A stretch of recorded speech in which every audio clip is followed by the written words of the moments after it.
So you can see the moon. It's up in the sky.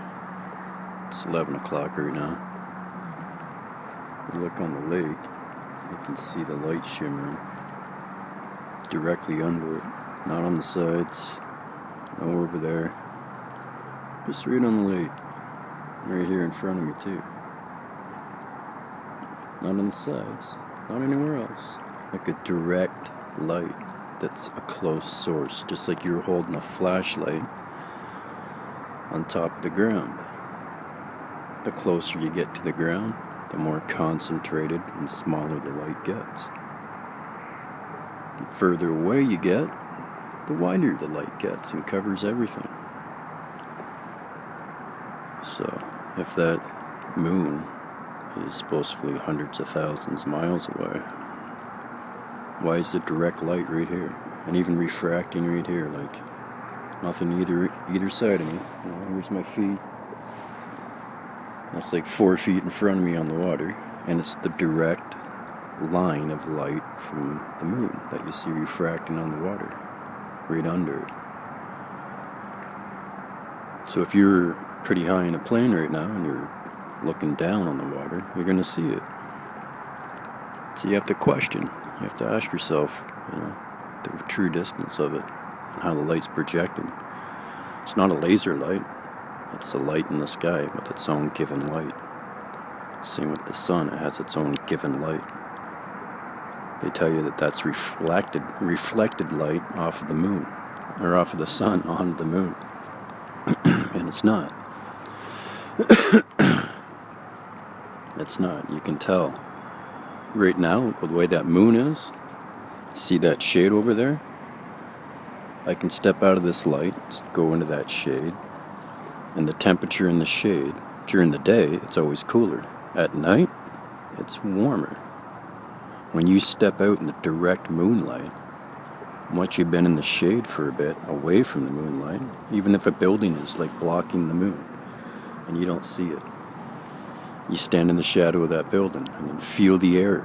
Take deep breaths, man. Move your hand around, like feel the air around your hand.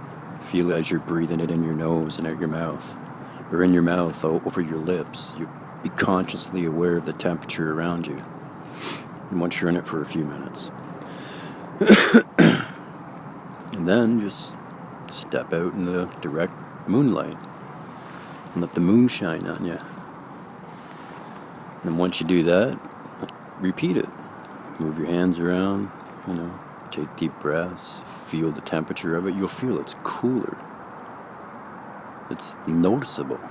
So if it's noticeable, you can try it. Just people haven't told you, you know. Or a lot of people forget, I guess, once they hear how you can test it on your own. You could even get one of those thermal temperature guns, and I bet you just point it at the shade. That's direct shade out of the moonlight, like a building, because it's been that way like for an hour or something. Take the temperature, the ground, put your hand out, take the temperature of your hand. And we'll probably measure take like the jacket or, you know, clothes or something instead of your skin, because the radiant heat. And then once you step out in the direct moonlight for a while, and you let that soak in and you feel the difference, take a temperature reading with the gun. I've never done it, just thought about it now, but yeah, man. It's even in the Bible that it's its own given light. There are two different light sources. One for the day, one for the night. So, and the other way you can test it is with a UV detector that you see people in videos pointing at the sun. UV light refracts, or whatever you want to say, it's proper. But you can get a UV light for growing plants, you know, or for your little lizards you keep at home, whatever you want. But the point is, you can take one of those, bounce it off a mirror, and again, check the UV. You'll see it's still there. Take a UV reading of the moon when it's full, and you get zip. Nothing. I've been asking people to do it who do these UV readings on the moon for years. Mr. MBB used to do it a lot. I used to bug him all the time in the comments. Take a reading of the moon. The full moon's coming up. All you other guys out there that have these meters They're taking the UV of the sun, do it when the moon's full. No one even responded. Some comments get deleted. Not just from MBB, other channels.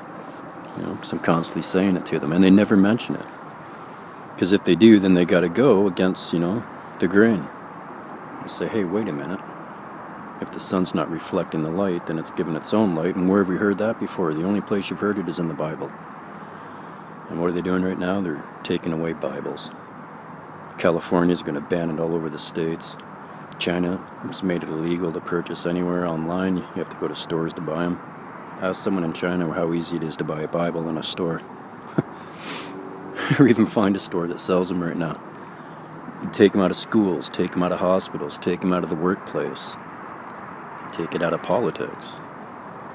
It's been written that this will happen. So anyways, you're told to watch for the signs in the heavens, and the stars, moon, the sun. We've seen them all. When the second trumpet gets blown, I'm pretty sure it's the second trumpet, 1/3 of the fish will go. A third of the waters will turn red. And 1/3 of the ships will fall. Hello, Bermuda Triangle.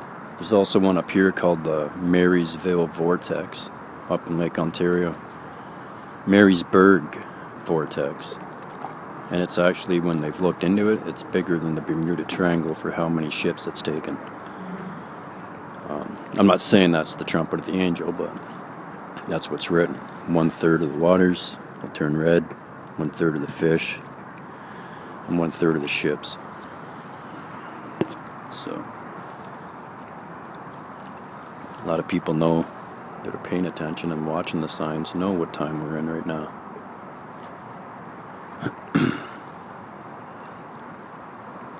So yeah, maybe this will just make someone think.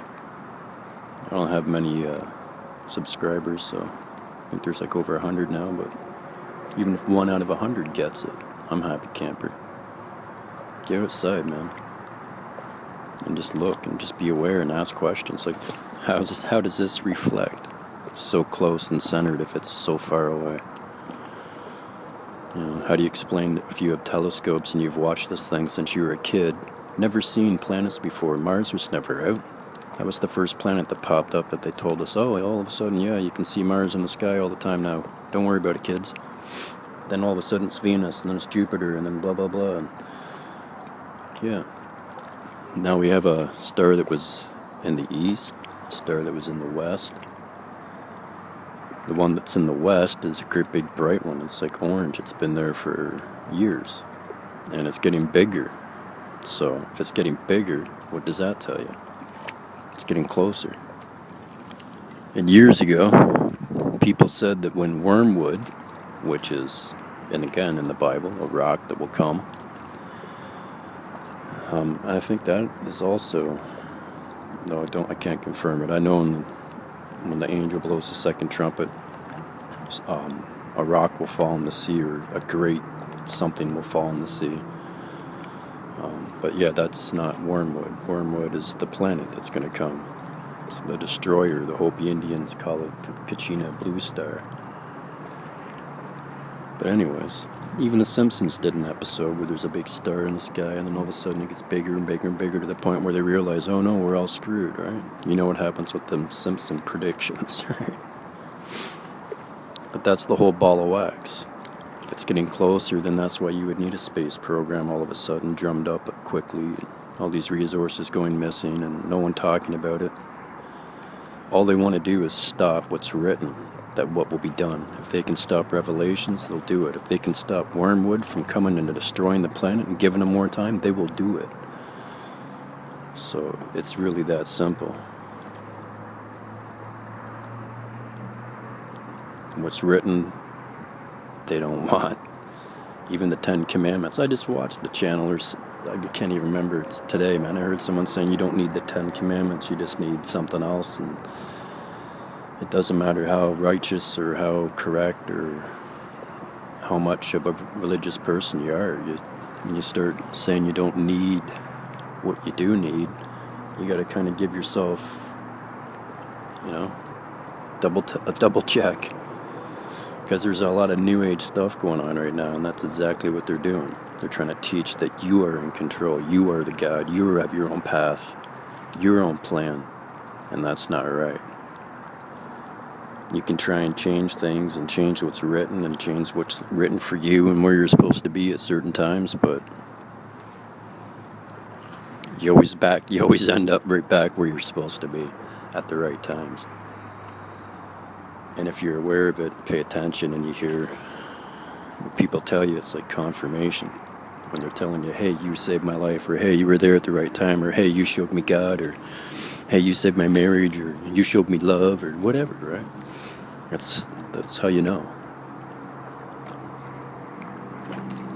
I'm sure a lot of you out there too have probably been with people that you were like, no, I'm not going to do this again, I'm not going to fall in love, and I'm not, and then all of a sudden you find out you can't control your emotions. Especially when it comes to love. Love is love. And if you develop love for somebody, that's for you. That's for you to feel. People all make it cliche and they say, oh, don't tell them you love them right away, or don't say it first, or and they tell you, oh, if someone says they love you, you have to tell them back right away, even if they don't feel it. And that's wrong. If that person's making you feel love, then give them their time till they feel it with you. You want to be with them for the rest of your life and they're willing, then do it. But you don't push them. You don't get sad. You don't get all down and out because they're not reciprocating the same feelings that they give you.